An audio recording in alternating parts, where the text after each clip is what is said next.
Chapter 1: The Arrival. Soundscape, echoing footsteps, metal clinks, and distant conversations. As the heavy prison gates creak open, Marcus steps into a world entirely unfamiliar, a stark contrast to the classrooms he once filled with hope and learning. A former high school teacher, he is gripping the remnants of a life shattered by a moment of poor judgment that landed him behind these cold walls. Echoes of laughter and distant conversations reverberate through the corridors, taunting him with the freedom he lost. Marcus reflects on the faces of his students, the dreams he had nurtured, and the guilt that weighs heavily on his heart. Yet, amidst the daunting reality of maximum security life, a flicker of hope ignites within him. He longs to discover purpose and redemption, knowing he must confront his past while navigating the intricate dynamics of prison life. The journey ahead is fraught with challenges, but in this new existence, Marcus is determined to find a path toward renewal. Chapter 2: Bonds of Brotherhood. Soundscape, laughter, whispers of camaraderie, and the clanging of trays during mealtime. As Mia navigates her new reality within the prison walls, her initial feelings of isolation begin to fade. In the bustling cafeteria, surrounded by the clattering of trays and chatter, she unexpectedly discovers a sense of belonging. Amidst the hardened exterior of the inmates, bonds of friendship form, illuminating the importance of solidarity in a place designed for separation. She recalls the moment she first connected with Janice, an older inmate who becomes her confidant, sharing stories of their struggles and dreams. Together they create a makeshift family, lifting each other's spirits during dark moments. As they share laughter over simple meals, Mia realizes that true connection can flourish even in the harshest conditions. Through these newfound relationships, she begins to reclaim her sense of self, igniting a flicker of hope for a future beyond these walls. Chapter 3: The Garden of Second Chances. Soundscape, birds chirping, shovels digging, and the gentle rustle of leaves. In this chapter, we meet Amir, a former gang member searching for a way to escape the destructive patterns of his past. As he steps into the prison's community garden program, the transformation begins. Surrounded by the earthy scent of soil and the sounds of nature, Amir finds solace in nurturing plants, an act that mirrors his journey toward personal growth. Through the rhythmic motions of planting and tending to the garden, he begins to cultivate a sense of purpose and responsibility. Conversations with fellow inmates blossom among the rows of vegetables, fostering unexpected friendships and a sense of belonging. Amir reflects on the seeds of hope he is sowing, not just in the ground, but within himself, as he learns to envision a future free from the constraints of his past. This garden becomes a powerful metaphor for his desire for redemption and renewal. Chapter 4: The Shadow of Regret. Soundscape, soft rain tapping against windows, a distant cell door creaking open. As raindrops slide down the cold prison windows, we enter the world of Nina, a once promising artist whose life spiraled into chaos after a desperate act of theft. In this chapter, Nina shares her heart-wrenching story, a poignant reminder of how one impulsive decision can shape an entire life. Through art therapy sessions, she confronts the shadows of her past, expressing her pain and guilt on canvas. Her brushstrokes become a cathartic release, transforming despair into hope. Nina opens up about the loneliness that gnaws at her, yet she discovers a flicker of light within the darkness as she connects with fellow inmates who share their own struggles. While reflecting on her mistakes, Nina envisions a future where her art can inspire others, embodying the yearning for redemption and the possibility of healing through creativity. Chapter 5: The Truth Behind the Walls. Soundscape, faint radio chatter, footsteps echoing in a hall, and the sound of a gavel.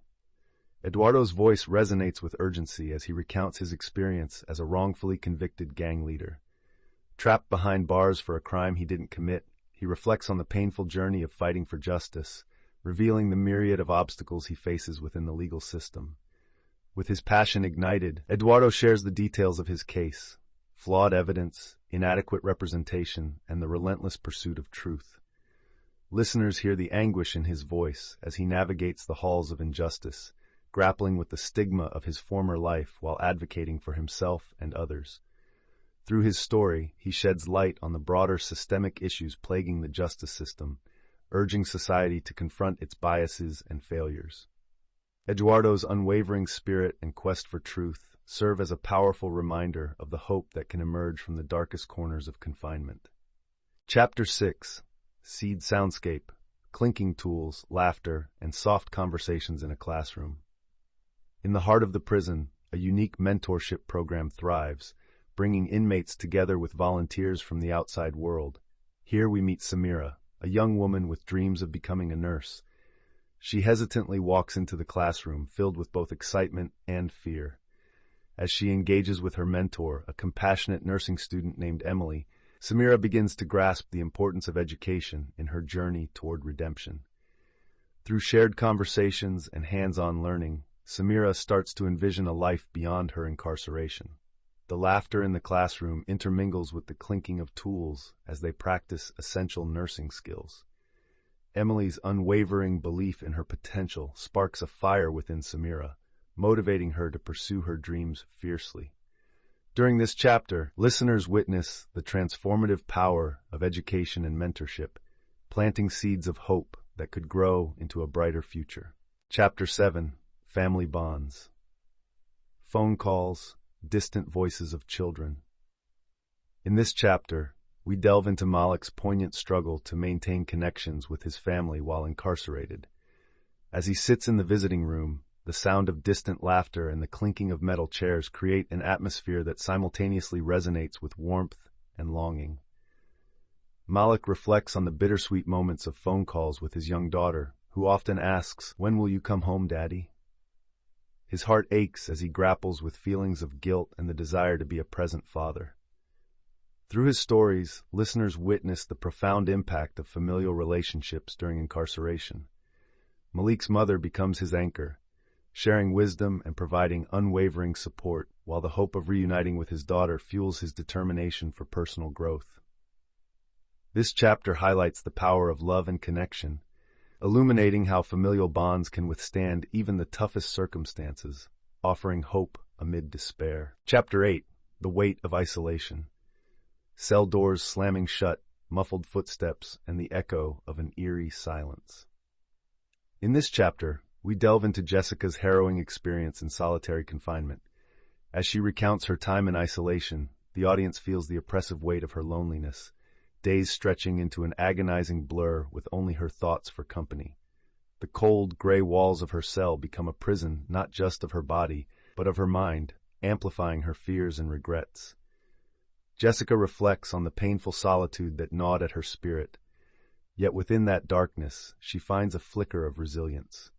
Through her narrative, listeners witness her struggle to maintain hope, acknowledging the profound psychological impact of isolation, while also recognizing the strength it takes to survive. Jessica ultimately emerges from the shadows of her confinement with a newfound understanding of herself, determined to heal and grow from the emotional scars that solitude left behind. Chapter 9: Embracing Forgiveness. Soundscape, soft music, gentle voices in group therapy. In a small, dimly lit room, inmates gather for a weekly support group session, their expressions a mix of vulnerability and hope. The air is laced with the warmth of shared humanity as they introduce themselves one by one, revealing the pain that brought them together. Jessica, a former accountant, speaks first, her voice quivering as she recounts the moment she betrayed her family. Tears glisten in her eyes as she expresses her desire for forgiveness, not just from her loved ones, but from herself. One by one, the others share their stories, each a tapestry of mistakes, regrets, and broken relationships. As the group listens empathetically, a sense of understanding blooms, illustrating the power of connection in the darkest places. They learn that forgiveness isn't merely an act, but a journey, one that can begin within these walls and extend far beyond, reshaping their destinies and paving the way for healing. Chapter 10: The Pursuit of Justice. Soundscape, courtroom ambiance, whispers of legal discussions, and the rustle of papers. As the sounds of the courtroom echo like distant thunder in her mind, Lisa, a passionate attorney, recalls her purpose: to fight for those who feel voiceless. Working pro bono, she strides through the prison corridors, determined to right the wrongs of a flawed justice system.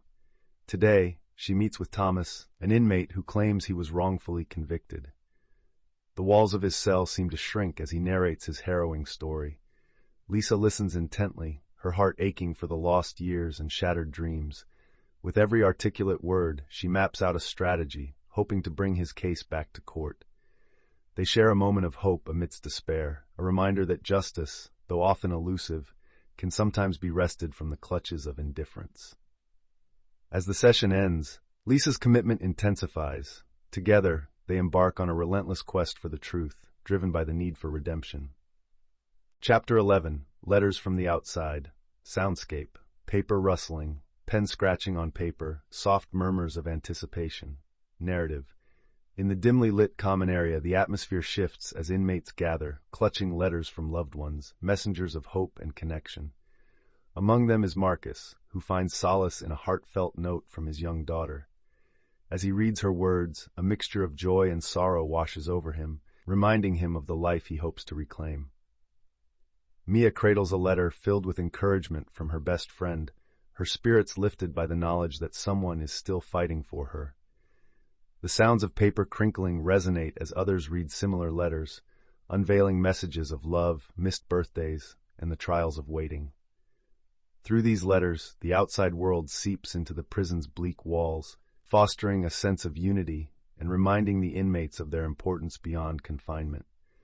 As they share snippets of their letters, tears and laughter intertwine, reaffirming the power of connection. Chapter 12. The Power of Storytelling. Soundscape, campfire ambiance, gentle crackling, and soft murmurs of anticipation. As dusk settles over the prison yard, a group of inmates gathers around a makeshift campfire, a rare moment of warmth and camaraderie. Here, the walls that confine them seem to fade, replaced by the shared vulnerability of storytelling. One by one, they take turns sharing their life experiences, tales of love, loss, and life's choices gone awry. Jessica, a young mother serving a lengthy sentence, recounts her journey, highlighting the painful moment that led her to prison. In contrast, Malik shares the lessons he learned from his father, forging a bond that transcends bars and boundaries. The ambiance is filled with gentle laughter and empathetic sighs, as each story sparks connection, fostering understanding among those who have often felt isolated. This session serves as a cathartic release, paving the way for healing and reminding them that their voices still matter, even behind the walls. Chapter 13. Planning for Release. Soundscape, clocks ticking, conversations about goals and plans. Narrative. As Marcus sits in a circle with fellow inmates, the air buzzes with a mixture of anxiety and excitement. Each person shares their aspirations for life after incarceration. He reflects on the skills he's learned through educational programs, imagining a future where he can inspire others as a mentor. Mia speaks passionately about her dream of opening a community center for at-risk youth, while Amir envisions a life dedicated to environmental advocacy, using his experience in the prison garden as a foundation. Their dreams, once seemingly unreachable, now feel tangible as they discuss practical steps toward reintegration. Amidst the ticking clocks, a sense of urgency fills the room. Time is fleeting, but hope is rising. Guided by supportive staff and a renewed sense of purpose, they begin drafting personal action plans, determined to turn their aspirations into reality and break free from the confines of their pasts.